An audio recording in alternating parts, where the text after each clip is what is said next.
देखिए, बहुत अफसोस की बात है कि कुंभ के अंदर एक बड़ा हादसा हो गया, जबकि सारे इंतजामात का दावा किया जा रहा था। कुंभ एक पाक इवेंट है। लोग अपने पैदा करने वाले को याद करते हैं और अपने गुनाहों की माफ़ी मांगते हैं। इसके अंदर राजनीति नहीं होनी चाहिए।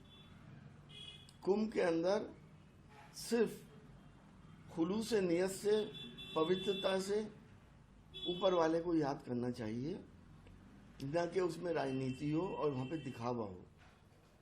हम अपने मुख्यमंत्री जी से भी इस बात का आग्रह करेंगे कि जिन अधिकारियों की वजह से ये लापरवाही हुई है, उनके खिलाफ सख्त कार्रवाई होनी चाहिए। जब मालूम था कि आज के दिन बहुत ज़बरदस्त भीड़ आने वाली है, तो इंतजामात वैसे ही क्यों नहीं किए गए? इंतजामात में कहीं ना कहीं कोई कमी हुई है, इसकी वजह से ये हादसा हुआ और तमाम दुनिया में हमारी बदनामी हुई है।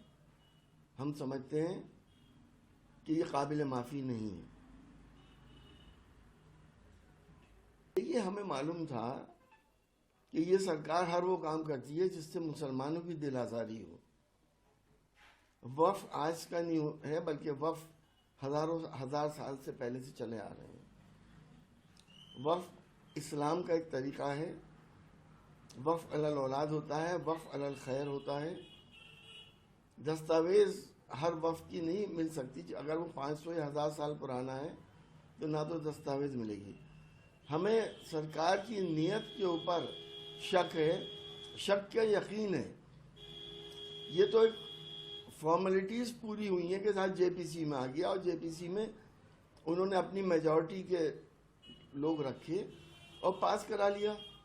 जेपीसी के अंदर आना था तो दोनों तरफ के बराबर बराबर लोग होते और 2-3 लोग निष्पक्ष होते। ऐसे तो पास हो ही जाना था।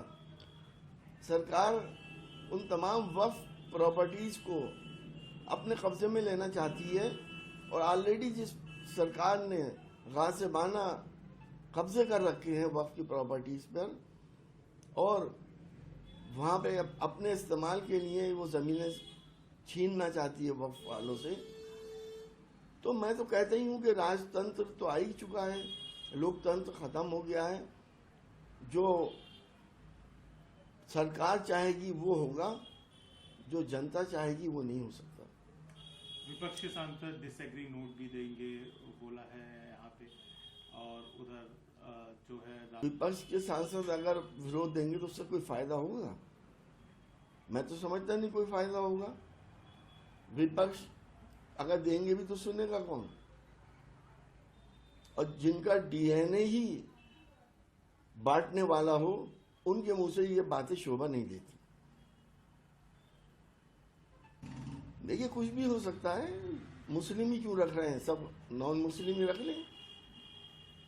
कोई कर सकता है इनका, कोई बिगाड़ सकता है कोई? इनकी जो मर्जी आए करें। नॉन मुस्लिम्स को ये मालूम नहीं कि वफ़ क्यों होता है, किस लिए होता है, और वफ़ का इस्लामिक क्या कानून है, उन्हें तो पता नहीं है। अब वो अगर कानून वफ़ बोर्ड के अंदर आएंगे तो वो तो वही बात करेंगे जो सरकार चाहेगी, क्योंकि सरकार के वो रिप्रेजेंटेटिव होंगे। इसी तरह से जहाँ जहाँ डिस्प्यूट होंगे वहाँ डीएम उन डिस्प्यूट को तय करेगा। और आपको मालूम है कौन सा ऐसा वक्फ है? 90% वक्फ के अंदर डिस्प्यूट्स हैं। अपने हिस्सों को लेकर डिस्प्यूट्स हैं और बहुत सी बातों के लिए डिस्प्यूट्स हैं। तो जहां डिस्प्यूट होंगे वो उसको डीएम सरकार की मर्जी के मुताबिक फैसले लेंगे और वो जमीन सरकार के अंदर मर्ज कर दी जाएगी। आपका क्या कहना है? देखिए, यूसीसी का तमाशा बहुत दिन से चल रहा है। फौजदारी के सारे कानून बराबर हैं हिंदू मुसलमानों के ऊपर, लेकिन कुछ वैसे नियम और रिचुअल्स हर धर्म के अलग अलग हैं। हिंदू भाइयों के भी हैं, मुसलमानों के भी, सिखों के भी, ईसाइयों के भी हैं, आदिवासियों के भी हैं। उन रिचुअल्स में सिर्फ आपको मुसलमानों के रिचुअल से परेशानी है और किसी की उससे परेशानी नहीं है। यकीनी तौर पे, क्योंकि आपसे तो हम अपने अच्छे की उम्मीद कर ही नहीं सकते। आप तो दिलादारी करते ही हैं मुसलमानों की। जो शरीयत ने हमें कानून बताए हैं, जो कुरान ने हमें हुक्म दिया है, अगर उसके खिलाफ कोई ये बात होती है तो हम उसे नहीं मानेंगे। हम अपने हिसाब से अपनी जायदाद में अपने डिसेंडेंट्स को तरका देंगे और इस कानून को अवॉइड करेंगे। उधर जमीयत भी कोर्ट जा रही है इसके अगेंस्ट। देखिए, चूंकि मुस्लिम पर्सनल लॉ ये कानून के संविधान के प्रियम्बल में है, उसके खिलाफ आपने कानून बना दिया। अब सुप्रीम कोर्ट क्या करती है क्या नहीं करती है, हमें उम्मीद है कि वो सरकार के दबाव में नहीं आएगी और इंसाफ का फैसला करेगी और इन अमेंडमेंट्स को रद्द करेगी।